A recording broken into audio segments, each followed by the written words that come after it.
الحمد لله نحمده ونستعينه ونستغفره ونعوذ بالله من شرور أنفسنا ومن سيئات أعمالنا من يهده الله فلا مضل له ومن يضلل فلا هادي له وأشهد أن لا إله إلا الله وأشهد أن محمدا عبده ورسوله يا أيها الذين آمنوا اتقوا الله حق تقاته ولا تموتن إلا وأنتم مسلمون يا أيها الناس اتقوا ربكم الذي خلقكم من نفس واحدة وخلق منها زوجها وبث منهما رجالا كثيرا ونساء واتقوا الله الذي تساءلون به والأرحام إن الله كان عليكم رقيبا يا أيها الذين آمنوا اتقوا الله وقولوا قولا سديدا يصلح لكم أعمالكم ويغفر لكم ذنوبكم ومن يطع الله ورسوله فقد فاز فوزا عظيما أما بعد فإن خير الحديث كتاب الله وخير الهدي هدي محمد صلى الله عليه وسلم وشر الأمور محدثاتها وكل محدثة بدعة وكل بدعة ضلالة وكل ضلالة في النار. أعوذ بالله من الشيطان الرجيم. بسم الله الرحمن الرحيم. والذين يكنزون الذهب والفضة ولا ينفقونها في سبيل الله فبشرهم بعذاب أليم يوم يحمى عليها في نار جهنم فتكوى بها جباههم وجنوبهم وظهورهم هذا ما كنزتم لأنفسكم فذوقوا ما كنتم تكنزون. رب اشرح لي صدري ويسر لي أمري واحلل عقدة من لساني يفقهوا قولي رب زدني علما. اللهم صل على محمد وعلى آل محمد كما صليت على إبراهيم وعلى آل إبراهيم إنك حميد مجيد. اللهم بارك على محمد وعلى آل محمد كما باركت على إبراهيم وعلى آل إبراهيم إنك حميد مجيد. معزز حاضرین جمعہ، بزرگوں، نوجوانوں، عزیز بچوں اور پردہ نشین خواتین اسلام، خطبہ مسنونہ کے بعد سورۃ التوبہ کی 2 آیتیں آپ کے سامنے پڑھی گئی ہیں، جن دونوں آیتوں میں اللہ رب العالمین نے زکوٰۃ نہ دینے والوں کا انجام ذکر کیا. آج کے اس خطبہ جمعہ میں آپ کے سامنے انشاءاللہ زکوٰۃ کے کچھ اہم مسائل جو پچھلے جمعہ میں ہم نے آپ کے سامنے ذکر نہیں کیا تھا اس کا تذکرہ کریں گے اختصار کے ساتھ، اور ساتھ ہی ساتھ زکوٰۃ نہ دینے پر انسان کو کس طرح کی تکلیف کا اور کس طرح کے عذاب کا سامنا کرنا پڑ سکتا ہے اس کا تذکرہ کیا جائے. سب سے پہلے سونے اور چاندی کی بات کرتے ہیں. دیکھیں، سونا اور چاندی یہ وہ مال ہے جس مال میں شریعت نے کہا ہے کہ آپ کو زکوٰۃ ادا کرنی. کب؟ جب یہ نصاب کو پہنچ جائیں اور آپ اس کے مالک ہو جائیں. ان دونوں کا نصاب کیا ہے؟ سونے کا نصاب شریعت نے 20 دینار بتایا ہے اور چاندی کا نصاب 200 درہم بتایا ہے. اب سونا 20 دینار آج کے زمانے کے حساب سے کتنا ہوگا؟ تو آج کے زمانے کے حساب سے 1 دینار تقریباً 4.25 گرام کا ہوتا ہے. 1 دینار تقریباً 4.25 گرام کا ہوتا ہے. اس حساب سے 20 دینار کو آپ 4.25 سے ملٹیپل کریں گے تو 85 گرام کا حساب بنتا ہے. 85 گرام کا حساب بنتا ہے، یعنی آج کے موجودہ زمانے کے حساب سے 8.5 تولہ سونا. 85 گرام سونا آپ کے پاس اگر ہے تو اس پر زکوٰۃ فرض ہو گئی ہے. اب آپ کو اس مال کی زکوٰۃ ادا کرنا ہے. اس مال میں سے 2.5% چاہے آپ سونے میں سے نکالیں یا پھر اس کی قیمت ادا کریں، نقد 2.5% آپ ادا کریں، اس کا ایک اندازہ لگا کر کے کہ اس کی موجودہ قیمت کیا ہے اور پھر اس میں سے 2.5% آپ کو نکال دیں. لیکن ایک بات یہاں یہ یاد رہے کہ آپ کے پاس جو 85 گرام سونا ہے وہ خالص سونا ہونا چاہیے. خالص سونے پر زکوٰۃ فرض ہے. مثال کے طور پر اگر کسی کے پاس 22 کیرٹ والا سونا ہے 85 گرام تو یہ خالص سونا نہیں ہوا. یہ خالص 24 کیرٹ جس کو آپ بولتے ہیں یہ 85 گرام خالص سے نہیں ہوا. اس لیے اگر کسی کے پاس 85 گرام 22 کیرٹ 21 کیرٹ والا سونا 22 انڈیا میں چلتا ہے جس کو 91.6 بولتے ہیں، اور باہر ملکوں میں 91 چلتا ہے، 91 ہی چلتا ہے لیکن اس کو 21 کیرٹ بولا جاتا ہے۔ تو اگر کسی کے پاس 85 گرام سونا ہے اور یہ 24 کیرٹ کے حساب سے ہے تب تو زکات فرض ہوئی، لیکن اگر 22 کیرٹ ہے 85 گرام ہے تو یہ خالص 85 گرام نہیں ہوا، کیونکہ اس میں جو 2 کیرٹ ہے وہ مکسنگ ہے ملانے کے لیے، اور آپ کے اس مال کو اس شکل میں ڈھالنے کے لیے 24 کیرٹ کو استعمال نہیں کرتے، اس میں مکسنگ ہو جاتی ہے جو تقریباً 8.4 حصہ بنتا ہے، 8.4 حصہ بنتا ہے، تو اس حساب سے آپ کا وہ مال خالص نہیں ہوا۔ اب خالص کرنے کے لیے 22 کیرٹ کا سونا اگر آپ کے پاس تقریباً 95-96 تک پہنچتا ہے تب جا کر کے یہ 85 کیرٹ سونا اوریجنل اور خالص بنے گا۔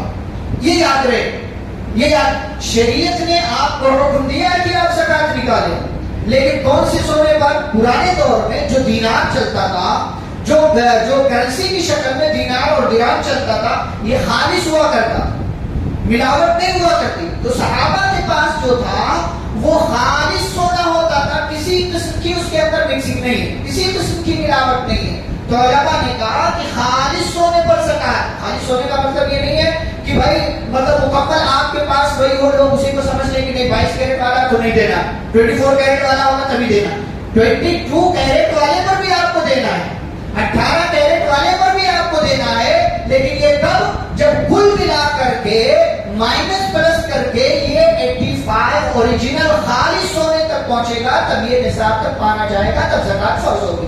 یہ یاد رہے، یہ بات آپ اپنے ذہن میں رکھیں۔ اچھا، اس میں ایک بات یہ ہے کہ جو سونا آپ کے پاس ہے چاہے وہ جس بھی شکل میں ہو، جس بھی شکل میں، آپ کاروبار کرتے ہیں، آپ نے استعمال کے لیے رکھا ہے، آپ نے کسی اور مقصد کے لیے رکھا، جس بھی شکل میں آپ کے پاس وہ سونا ہے آپ کو اس کی زکات ادا کرنی ہے۔ یہی راجح مسئلہ ہے۔ بعض اختلافی باتیں ہیں کہ استعمال والے زیورات میں زکات نہیں ہے۔ آپ آج تصور کریں کہ کون سا ایسا انسان ہے اللہ ماشاءاللہ جو استعمال کرنے کے علاوہ کوئی سونے کا سامان لیتا ہو۔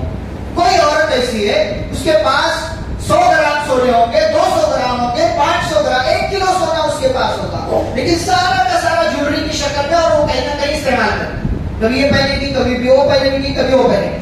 اور اسی کو عبداللہ بن عمر اور دیگر صحابہ نے فرمایا کہ جو بھی سونے اور چاندی کی شکل میں ہو وہ کنز ہے۔ کیوں؟ اس لیے کہ آپ سونا لیتے ہی اس مقصد کے تحت ہے کہ آگے جب بھاؤ بڑھے گا تو ہم بیچ دیں گے، اس سے ہمارا فائدہ ہوگا۔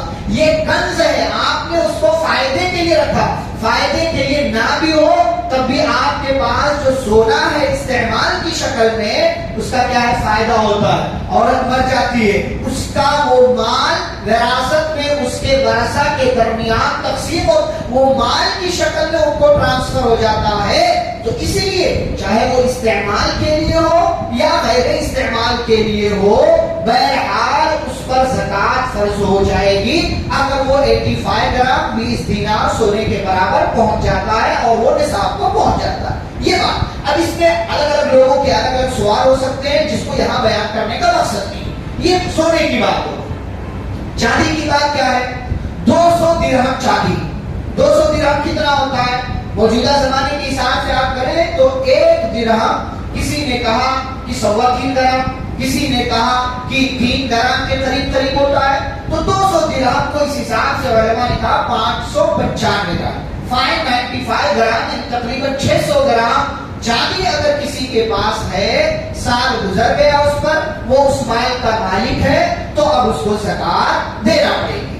اب یہاں پر بعض لوگ کہتے ہیں کہ یہ تو بہت کم ہوا، تو دیکھیں شریعت نے یہی پیمانہ مقرر کیا ہے۔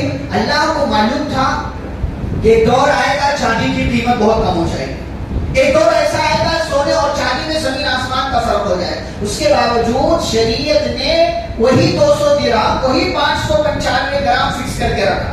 اگر شریعت چاہتی تو کہہ دیتی کہ جس کے پاس 5 کلو چاندی ہوگی وہی جو ہے زکات دے گا، 595 گرام والے کو دینے کی ضرورت نہیں ہے۔ تو یہ چاندی کا نصاب ہے، کسی کے پاس تقریباً 600 گرام چاندی ہے، سال گزر گیا ہے، چاہے جس شکل میں وہ ہے، اس کو اس مال کی 2.5% زکات ادا کرنا۔ اب اس میں ایک مسئلہ یہ ہے کہ زکات ادا کون کرے گا؟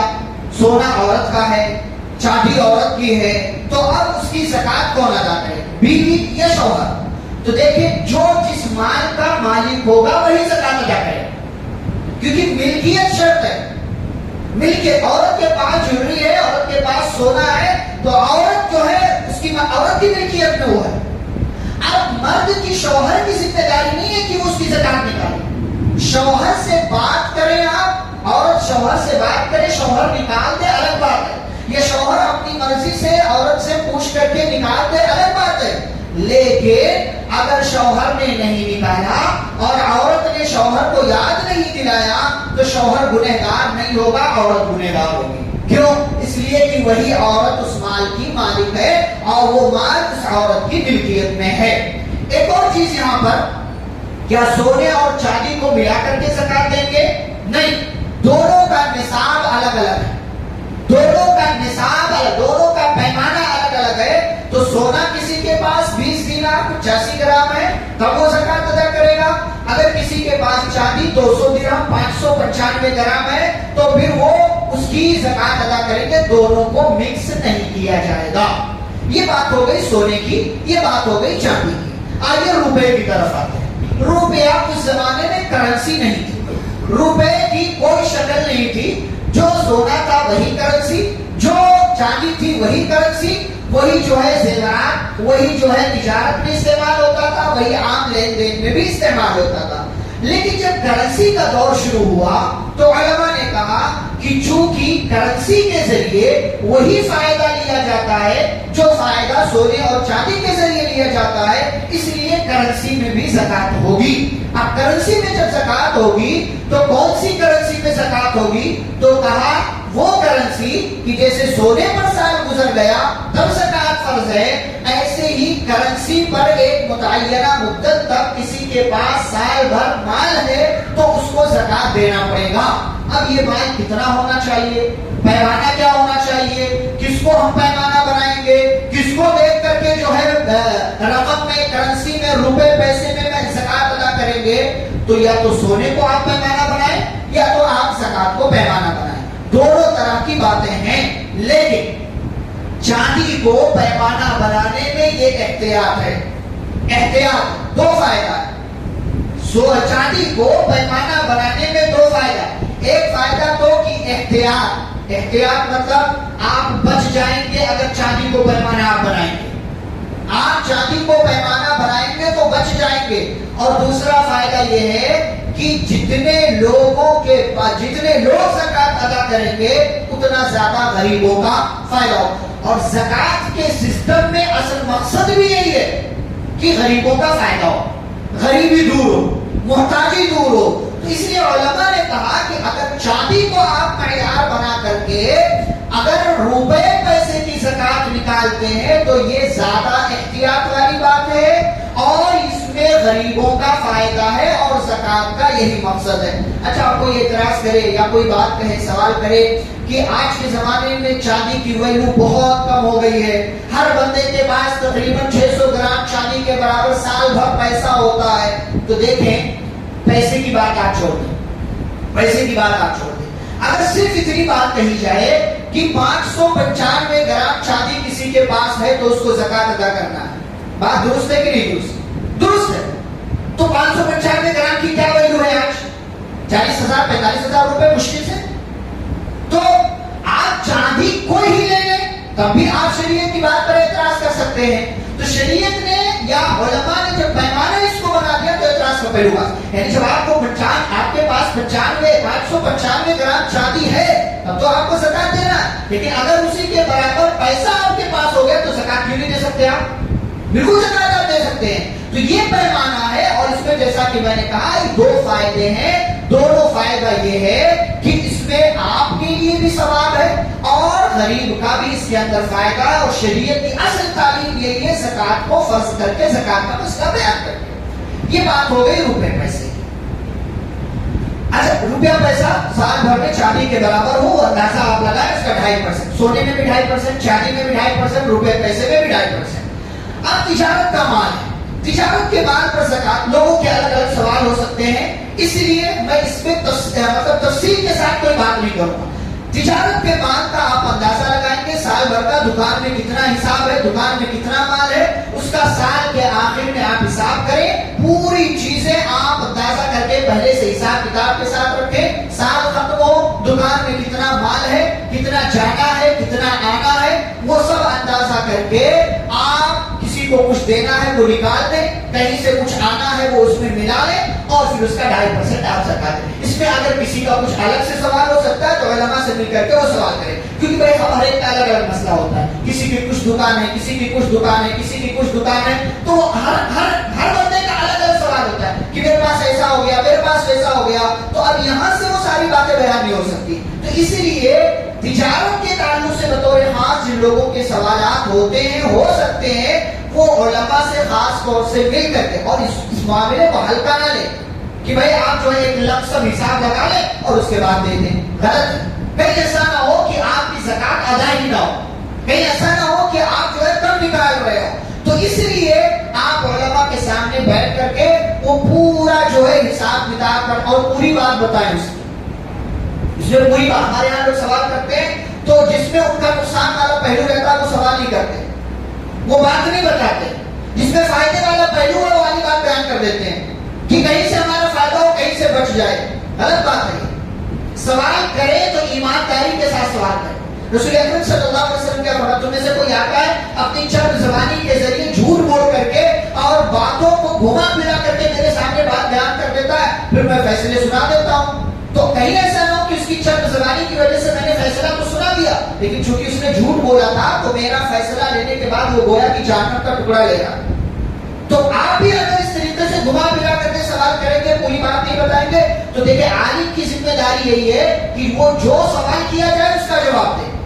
آپ کے اندر کا کیا مسئلہ ہے اس کو سے باتوں کے کرے، فلاں مولانا سے ایک سے سوال کریں گے تو کچھ اور بتائیں گے، تو ظاہر سی بات ہے عالم نے جو سوال سنا اس کے حساب سے وہ جواب دیں گے۔ دوسرے کے پاس جائیں گے تو سوال کو تھوڑا سا گھما دیں گے اور وہ کچھ اور جواب دے دیں گے، تو کہیں گے فلاں نے نہیں، تو پہلے والے مولانا نے غلط بتایا تھا، اس طریقے سے بتایا تھا، آپ ایسا بتا رہے ہیں، تو یہ غلط تھا۔ تجارت کے تعلق سے زکات نکالنے میں احتیاط کریں اور اس کو اپنے لیے خیر سمجھیں، حساب کتاب کریں، اندازہ لگائیں اور وہ سب کر کے آپ پورے مال کا کیلکولیشن کریں اور اس کے حساب سے اس کی 2.5% زکات ادا کریں۔ اب اس میں قرض کی بات آتی ہے، قرض کی بات اس میں آتی ہے، تو دیکھیں قرض والا مسئلہ یہ ہے، اس میں دو بنیادی بات اصولی بات ہے۔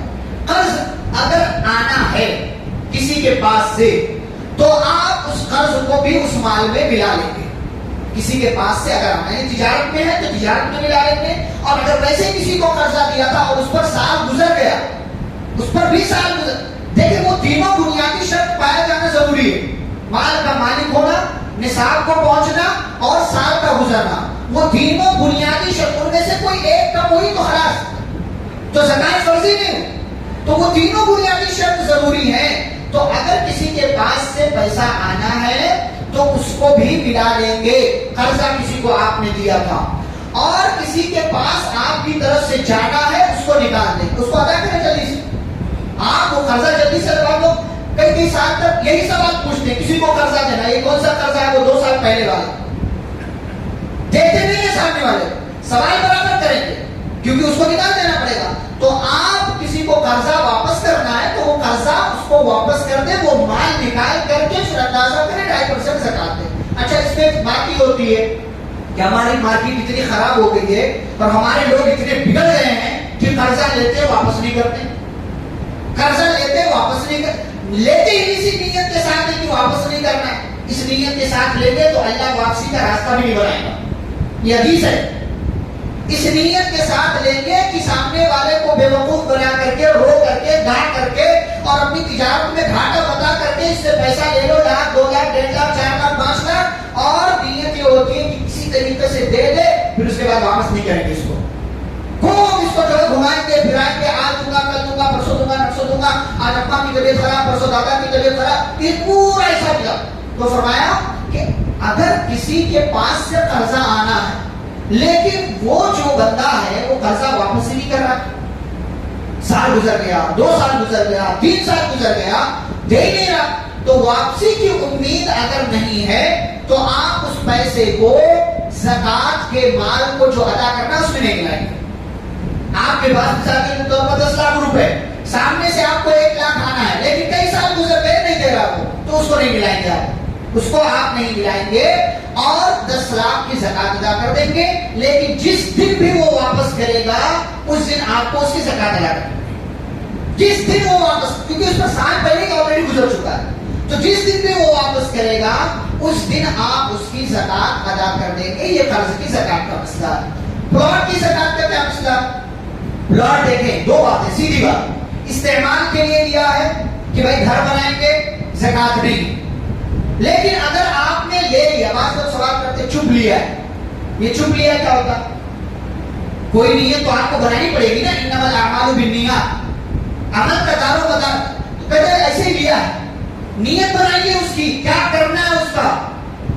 اور اس لیے آپ اس نیت سے کہ ارے اگر اس کو بول دوں کہ جو ہے بیچنے کے لیے لیا تو زکات دینی پڑے گی, تو چلو بول دیتا ہوں کہ نہیں استعمال کے لیے لیا. آپ کتنا استعمال کے لیے لیں گے؟ 1 2 3 4 5, کتنا لیں گے آپ؟ 1 تو ہو سکتا ہے زیادہ سے زیادہ, اس کے اوپر گئے تو اللہ تعالیٰ آپ کی نیت جانتا ہے.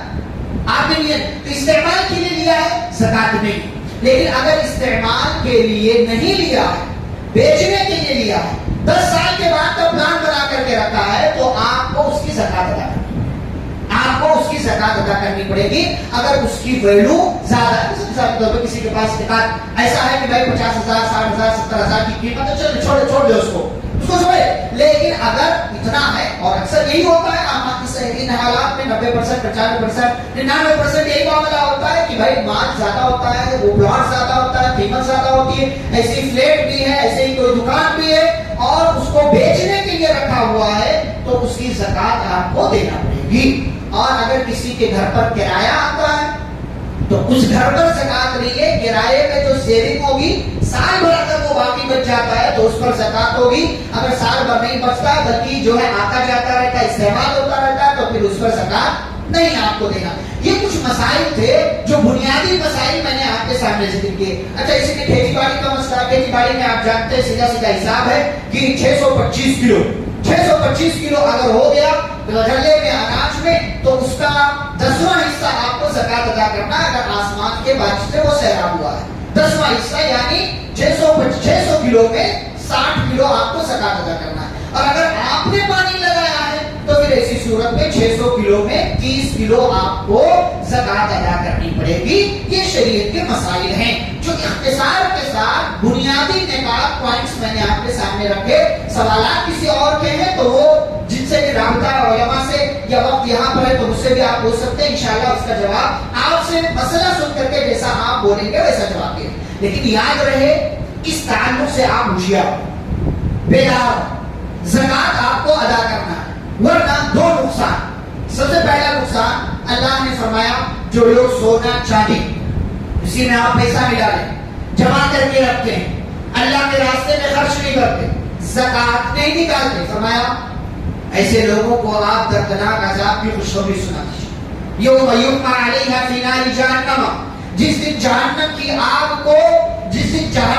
آگ میں ان کے مال کو تپایا اور گرمایا جائے گا, اور پھر اسی گرمائے اور تپائے ہوئے مال سے ان کی پیشانی, ان کے پہلو اور ان کی پیٹھ کو داغا جائے گا. کیوں؟ اس لیے کہ ان لوگوں نے مال نہیں دیا تھا, زکات ادا نہیں کی تھی, غریبوں کا حق مار کر کے بیٹھے تھے, اپنی پیشانی کو سکوڑا تھا, پیٹھ دکھا دیا تھا غریب کو کہ نہیں ہم نہیں دیتے. هذا ما كنزتم لانفسكم, اللہ فرمائیں گے جاؤ آج تمہیں جہنم کے اندر ڈالا جا رہا ہے, جاؤ جہنم کے اندر اس عذاب کا مزہ چکھو. یعنی رسول صلی اللہ علیہ وسلم فرماتے من آتاه الله مالا فلم يؤد زكاته مثل له شجاعا اقرع له سبيبتان يطوقه يوم القيامة ويقول انا مالك انا کنزك.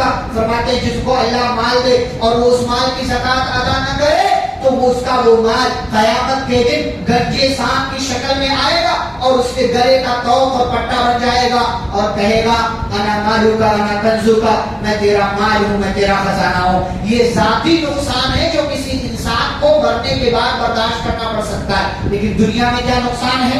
اتنا بڑا نقصان ہے، اجتماعی نقصان ہے۔ فرمایا وَلَمْ يَمْنَعُوا زَكَاةَ أَمْوَالِهِمْ إِلَّا مُنِعُوا الْقَطْرَ مِنَ السَّمَاءِ وَلَوْلَا الْبَهَائِمُ لَمْ يُمْطَرُوا۔ دھمکی دی ہے پیارے رسول صلی اللہ علیہ وسلم نے، فرمایا کہ جو قوم اپنے مال کی زکات نہ نکالے، زکات کے مال کو اپنے پاس روک لے، الا منع القطر من السماء، تو آسمان والا آسمان سے بارش کے قطروں کو روک لیتا ہے۔ زمین والے زکات کے مال کو اپنے پاس روک لے، آسمان والا بارش کے پانی کو اپنے پاس روک لیتا۔ اور یہ اتنا بڑا جرم ہے زکات ادا نہ کرنا۔ فرمایا ولولا البهائم لم يمطروا، اگر یہ چوپائے، یہ جانور زمین پر نہ ہو تو انسانوں کی اس غلطی کی وجہ سے اللہ انہیں ایک قطرہ پانی نہ پلائے۔ آپ دیکھیں بارش کا کیا معاملہ، یہ جانوروں کی وجہ سے بارش ہو جاتی ہے، ورنہ ہمارے کرتوت ایسے ہیں زکات مکمل ادا نہ کرنے کی وجہ سے کہ اللہ تعالیٰ بارش کا ایک قطرہ بھی ہمارے سماج، ہمارے علاقے پر نازل نہ کرے۔ اور یاد رہے ایک روپیہ بھی اگر آپ نے زکات کے مال سے جان بوجھ کر کے کم کر دیا تو آپ کی زکات ادا نہیں بن جائے۔ آپ کی زکات جان بوجھ کر کے اگر آپ نے کیا 2,49,551 روپے اگر آپ کی زکات میں نکل رہے تھے اور آپ نے 550 ہی نکالا، 1 روپیہ نہیں نکالا تو آپ کی زکات ادا نہیں ہوئی۔ آپ کی زکات یہ اس تعلق سے ہوشیار ہونا، آپ سمجھتے ہیں چلو لمسم دے دو، غلط بات، لمسم نہیں، اتنا نہیں، اندازہ لگا کر کے نہیں، پورا تجارت میں اندازہ آپ لگا سکتے ہیں، اور اس میں بھی احتیاط کے طور پر آپ تھوڑا زیادہ ہی اندازہ لگا لیں۔ یاد رہے کہ دیں گے تو برکت ہوگی، اور نہیں دیں گے تو اللہ چھین لے گا، نہیں دیں گے تو اللہ تعالیٰ چھین لے گا، اس مال سے آپ کو محروم کر دے گا۔ تو یہ زکات کے تعلق سے مختصر باتیں پچھلے خطبے بھی میں نے آپ کو کچھ سامنے رکھی تھی، آج اس خطبے جمعہ میں آپ کے سامنے باتیں رکھی گئی، ورنہ زکات کا موضوع اتنا تفصیلی ہے کہ ہر ایک پوائنٹ پر کئی گھنٹے بات کیا جا سکتا ہے۔ اختصار کے پیش نظر تاکہ آپ کے جناب کو کچھ باتیں پہنچے، اصولی باتیں پہنچے، اور زکات نہ دینے کا انجام کیا ہے یہ آپ کے ذہن میں رہنا چاہیے۔ اللہ رب العزت سے دعا ہے اللہ ہم سبھی کو قرآن حدیث کے مطابق زندگی گزارنے کی توفیق دے۔ ہم میں سے جن لوگوں کے مال میں زکات فرض ہو رہی ہے، اللہ انہیں صحیح طریقے سے زکات کی ادائیگی کی توفیق عطا فرمائے۔ اللہ تعالیٰ ہمیں مال کا صحیح استعمال کرنے کی توفیق دے، اس دنیا کے اندر مال کو اپنے حق میں فائدہ مند بنانے کی توفیق عطا فرمائے۔ رمضان کی بابرکت سعادتوں سے اللہ تعالیٰ ہمیں فائدہ، مکمل طور سے فائدہ اٹھانے کی توفیق عطا فرمائے۔ اللہ تعالیٰ آخری عشرے میں ہمیں زیادہ سے زیادہ نیکیاں کرنے اور بقیہ ایام کو غنیمت جانتے ہوئے زیادہ سے زیادہ اعمال صالحہ کرنے کی توفیق عطا فرمائے۔ تاخیراتوں سے مکمل طور سے اللہ ہمیں فائدہ اٹھانے کی توفیق دے۔ اللہ ہمیں پیارے نبی صلی اللہ علیہ وسلم کی سنتوں پر چلنے کی توفیق عطا فرمائے، صحابہ کرام کے منہج کو اپنانے کی توفیق عطا فرمائے۔ اللہ ہمارے درمیان جو بیمار ہیں انہیں شفائے کاملہ عاجلہ عطا فرمائے، جو کسی طرح کی مصیبت اور پریشانی میں مبتلا ہیں اللہ تمام لوگوں کی پریشانیوں کو دور فرمائے۔ ہماری گھروں کی خواتین، ہماری ماؤں اور بہنوں کی عزتوں کی اللہ تعالیٰ حفاظت فرمائے، ہمارے نوجوانوں کی حفاظت فرمائے، اور کل تک جو ہمارے درمیان زندہ تھے آج نہیں ہیں اللہ ان کی قبروں کو نور سے بھر دے، ان کی نیکیوں کو اللہ قبول فرمائے، ان کے گناہوں کو معاف کرے اور انہیں جنت الفردوس میں داخلہ نصیب فرمائے، اور ہم سبھی کو اللہ جب تک دنیا میں زندہ رکھے اسلام اور ایمان پر زندہ رکھے، خاتمہ و خاتمہ بالخیر ہو۔ وصلی اللہ تعالی علی نبینا محمد وعلی آلہ وصحبہ اجمعین برحمتک یا ارحم الراحمین۔